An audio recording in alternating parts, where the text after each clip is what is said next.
بولنا مسجد میں کون سا کلر لگانا چاہیے؟ آپ صلی اللہ علیہ وسلم کو خانہ کعبہ لے کر گئے، کہاں پر لے کے گئے؟ ماشاءاللہ مسجد کے پاس چائے بن رہی ہے۔ السلام علیکم ورحمۃ اللہ وبرکاتہ، ویلکم بیک دوستوں، کیسے آپ سب لوگ خیریت سے ہوں گے؟ چلیے شروع کرتے ہیں ایک نیا بلاگ۔ ویسے آج شب معراج ہے ماشاءاللہ، آپ لوگوں کو پتہ ہی ہوگا، تو میں سوچا کیوں نہ آج بلاگ بنا کے شیئر کرتے ہیں آپ لوگوں کے ساتھ میں توپ پہنا ہوں ماشاءاللہ، بہت ٹائم بعد توپ پہنا ہے۔ ویسے جمعہ کے دن بھی توپ پہنیں گے تو اچھا رہے گا۔ چلتے ہیں مسجد کو، اذان ہو گئی ہے، نماز کا بھی ٹائم ہو رہا ہے، تو چلیے بسم اللہ توکلت علی اللہ۔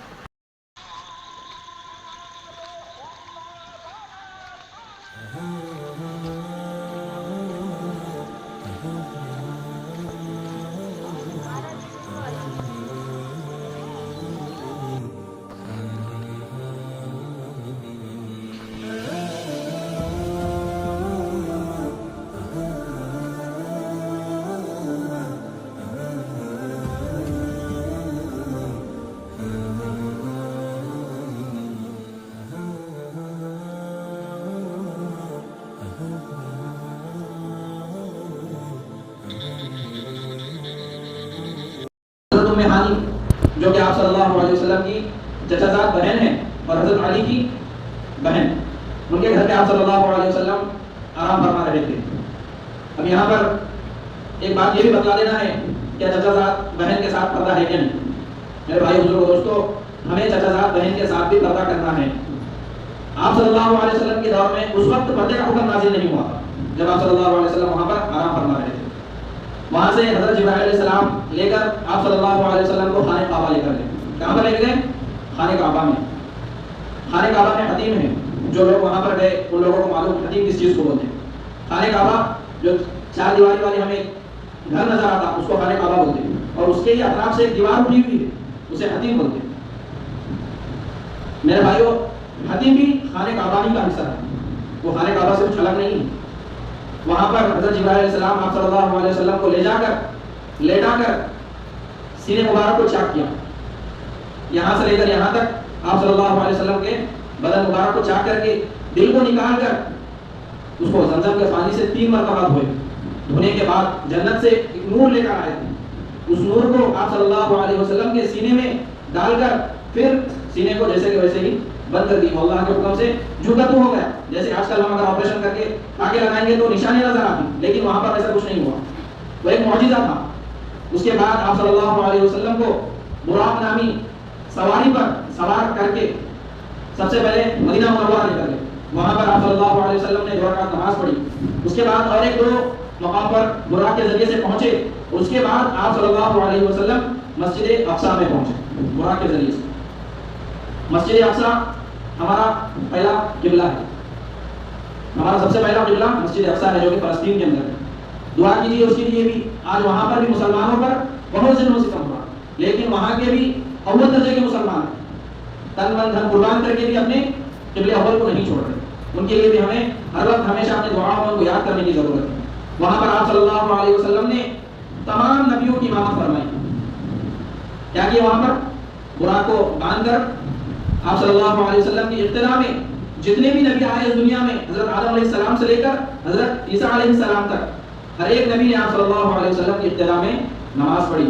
اس کے بعد وہاں سے اور سفر شروع ہوا، پہلے آسمان پر پہنچے، نماز پڑھنے کے بعد پورے انبیاء کرام اپنی اپنی جگہ پر پہنچ چکے تھے۔ وہ انبیاء بھی جو آسمان سے آئے تھے اور وہ بھی جن کا اس دنیا میں انتقال ہوا اپنے مقبرے میں چلے گئے تھے، وہ تمام حضرات نماز پڑھنے کے بعد اپنے اپنے جگہوں پر پہنچ گئے۔ جب آپ صلی اللہ علیہ وسلم پہلے آسمان پر پہنچے تو وہاں پر آپ صلی اللہ علیہ وسلم کی ملاقات حضرت آدم علیہ السلام سے ہوئی، دوسرے آسمان پہ حضرت یحییٰ علیہ السلام سے ہوئی، تیسرے آسمان پہ حضرت یوسف علیہ السلام سے ہوئی، اسی طرح ملاقاتیں ہوتی گئی۔ چھٹے آسمان پہ حضرت آپ صلی اللہ علیہ وسلم کی ملاقات حضرت یوسف علیہ السلام سے ہوئی۔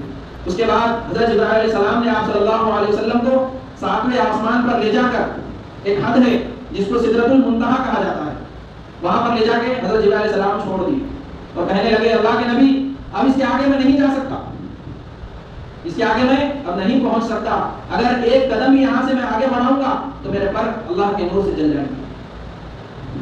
پھر وہاں سے آپ صلی اللہ علیہ وسلم اللہ کی ملاقات کے لیے نکلے۔ 70,000 نور کے پردے تھے، وہ سب ہٹنے کے بعد آپ صلی اللہ علیہ وسلم کی ملاقات اللہ رب العالمین سے ہوئی، اپنے محبوب سے ہوئی۔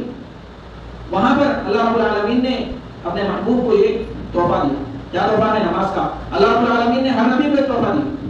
اس طرح آپ صلی اللہ علیہ وسلم نے بھی وہاں پر کہا ہے اللہ آپ نے ہر نبی کو ایک تحفہ عطا فرمایا, مجھے بھی تحفہ دیجیے. تو اللہ نے فرمایا ہے نبی آپ کو تو تحفہ پہلے ہی مل گیا. کیا تحفہ دیا اللہ نے آپ صلی اللہ علیہ وسلم کو کہ اپنے نام کے ساتھ اللہ کے نبی کے نام کو تا قیامت تک کے لیے فکر کر دی. حضرت آدم علیہ السلام آئے, ان کا بھی یہ کلمہ تھا. ان کا کلمہ کب تک تھا؟ جب تک کہ دوسری شریعت نہیں آئی. جب دوسری شریعت آئی, جب دوسرے نبی آئے تو ان کا کلمہ منسوخ ہو گیا.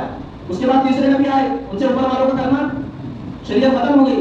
لیکن میرے اور آپ کے نبی صلی اللہ علیہ وسلم کو اللہ نے اس دنیا میں آخری نبی بنا کر بھیجا, اور جو شریعت دی اور جو کلمہ دیا وہ کلمہ قیامت کے دن تک رہنے والا ہے. پھر اس کے بعد آپ صلی اللہ علیہ وسلم کو اللہ رب العالمین نے تحفہ دیا, نماز کا تحفہ. وہاں پر اور بھی بہت ساری اللہ کے نبی کی اور اللہ کی گفتگو بھی, جس میں اللہ آپ صلی اللہ علیہ وسلم نے التحیات للہ والصلوات والطیبات یہ کلمات پڑھے. تو اللہ رب العالمین نے وہاں پر آپ صلی اللہ علیہ وسلم کو سلام پیش کیا. سلام کیا ہے؟ ہم پڑھتے ہیں تحیات میں السلام علیکہ ایھا النبی ورحمۃ اللہ وبرکاتہ, پڑھتے ہیں ہم سب. اس کے بعد میرے بھائیوں اتنا کلمہ ہم پڑھتے ہیں السلام علیکہ ایھا النبی ورحمۃ اللہ وبرکاتہ. اس کے بعد کا کیا جملہ ہے؟ السلام علینا وعلی عباد اللہ الصالحین. جب آپ صلی اللہ علیہ وسلم اللہ کے پاس ہے تو اللہ آپ صلی اللہ علیہ وسلم کو سلام کر رہے ہیں السلام علیکہ ایھا النبی. تو میرے بھائیوں بزرگوں دوستو, میرے اور آپ کے نبی صلی اللہ علیہ وسلم نے ہمیں وہاں پر بھی نہیں بھولا. دنیا میں بھی اللہ کے نبی نے ہمیں کبھی نہیں بھولے. ہر وقت اپنی امت کی یاد میں رہا کرتے تھے, ہر وقت اپنی امت کی طرف میں رہا کرتے تھے. جب قیامت قائم ہوگی یہ امت ہر نبی کے پاس جائیں گی. ہر نبی کیا کہیں گا؟ یا رب نفسی یا رب نفسی, میرے نفس کا کیا عالم ہوں گا, میرے نفس کا کیا عالم ہوں گا. لیکن ایک ہمارا اور آپ کا نبی ہوں گا جو سجدے میں پڑا ہوا ہوں گا اور کیا کہیں گا؟ یا رب امتی یا رب امتی. یہ تو دنیا میں بھی نہیں چھوڑے, آخرت میں بھی نہیں چھوڑیں گے. لیکن جب اللہ سے ملاقات کا وقت ہے, اگر ہم ایم ایل اے کے پاس ہے اور ہماری اور اس کی گفتگو چل رہی تو ہم تیسرے آدمی شامل کرتے کیا؟ کرتے کسی کو نہیں کرتے. ہماری اور اس کی گفتگو چلنا پسند, وہ میرے بارے میں سوچنا, میں اس کے بارے میں سوچنا. جب آپ صلی اللہ علیہ وسلم کی اور اللہ کی گفتگو چل رہی تو اللہ سلام پیش کر رہے اپنے نبی پر, تو میرے نبی نے فرمایا ہے اللہ میرے امت کے نیک لوگوں کو بھی شامل کر لے. السلام علینا وعلی عباد اللہ الصالحین, تیرے نیک بندوں کو بھی سلام کے اندر شامل کر لے. ایسا میرا اور آپ کا نبی ہے, کتنا غمخوار ہے ہمارے لیے کہ اللہ سے ملاقات ہو رہی ہے, وہاں پر بھی ہم امت کو نہیں بول رہا. میرے بھائی بزرگوں دوستو, وہاں پر اللہ رب العالمین نے کل 50 نمازوں کا تحفہ ہمیں اور آپ کو عطا فرمایا. اب میرے نبی وہاں پر انکار نہیں کر سکتے. معلوم ہوگا کہ میری امت یہ نمازیں نہیں پڑھے گی, لیکن حکم اللہ کا ہے, لے کر نکل گئے. چھٹے آسمان پر کس سے ملاقات ہوئی؟ حضرت موسیٰ علیہ السلام سے. اللہ کو بھی معلوم ہوگا کہ امت 50 نمازیں نہیں پڑھ سکتی, اور حضرت موسیٰ علیہ السلام کے دل میں بات ڈالی ہوگی کہ موسیٰ میرا نبی 50 نمازیں لے کر روانہ ہو گیا, اگر وہ امت کے پاس آ جائیں گا تو وہ نمازیں نہیں پڑھ سکتی, لہذا واپس بھیجو. دل میں بات ڈالا ہوگا. حضرت موسیٰ علیہ السلام سے ملاقات ہوئی, سلام کلام ہوا, بات چیت ہوئی. حضرت موسیٰ علیہ السلام نے پوچھا ہے اللہ کے نبی کیا انعام ملا اللہ کے پاس سے؟ آگے 50 نمازیں. حضرت موسیٰ علیہ السلام فرمانے لگے میری امت کو صرف 2 نمازیں تھیں. کتنی نمازیں؟ ایک صبح میں پڑھنا, ایک شام میں پڑھنا. 2 نمازیں میری امت نہیں پڑھتی تھی. اب آپ کی امت 50 نمازیں کیسے پڑھی؟ جاؤ اللہ کے پاس اور کچھ کبھی کرا کراؤ. اس طرح میرے بھائیوں بزرگوں دوستو, اللہ کے درمیان میں اور حضرت موسیٰ علیہ السلام کے درمیان میں 9 چکر ہوئے. آپ صلی اللہ علیہ وسلم کتنے چکر ہوئے؟ 9 چکر. ہر چکر میں 5 نمازیں کم ہوتی گئی, ہر چکر میں 5 نمازیں کم ہوتی گئی. اب کتنی بچ گئی نمازیں؟ صرف 5 نمازیں بچی. ان 5 نمازوں پر حضرت موسیٰ علیہ السلام نے فرمایا اے نبی اور اللہ کے پاس جاؤ, اپنی نماز میں کچھ کم کرا کر آؤ. میری امت کو صرف 2 نمازیں تھیں, وہ 2 نمازیں بھی نہیں پڑھتی تھی, یہ 5 نمازیں آپ کی امت کیسے پڑھے گی؟ وہاں پر آپ صلی اللہ علیہ وسلم نے فرمایا اے موسیٰ علیہ السلام اب مجھے اللہ کے سامنے جانے سے شرم آ رہی ہے. 9 مرتبہ جا کے 5 نمازیں کم کر کے 5 بچ گئی.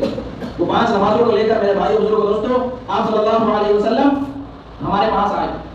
اب آنے کے بعد جب یہ قصہ صحابہ کرام کو سنایا تو میرے بھائی بزرگوں دوستوں صحابہ کرام کو جھوم اٹھے, وہ خوش ہو گئے, کیونکہ اس سے پہلے اللہ سے مانگنے کا کوئی ذریعہ نہیں تھا ان کے پاس, اپنے دکھوں کو اللہ کے سامنے پیش کرنے کا کوئی ذریعہ نہیں تھا ان کے پاس. جب یہ نمازیں آ گئی تو صحابہ کرام جھوم اٹھے کہ اب ہمیں اللہ سے مانگنے کا ایک راستہ مل گیا. اور صحابہ کرام نے اپنی زندگی کو ایسا بنایا کہ 2 رکعت نماز پڑھ کے انہوں نے اپنی زندگی کی مشکلات کو حل کر لی. ایسی جاندار نماز ان کی بنی تھی. ایک صحابی کے بارے میں آتا, وہ سفر کے لیے نکلے, خچر کے اوپر اپنا سفر کا سامان باندھ دیا. جب سفر کے دوران پہنچے راستے میں ہی ان کے خطر کا انتقال ہو گیا.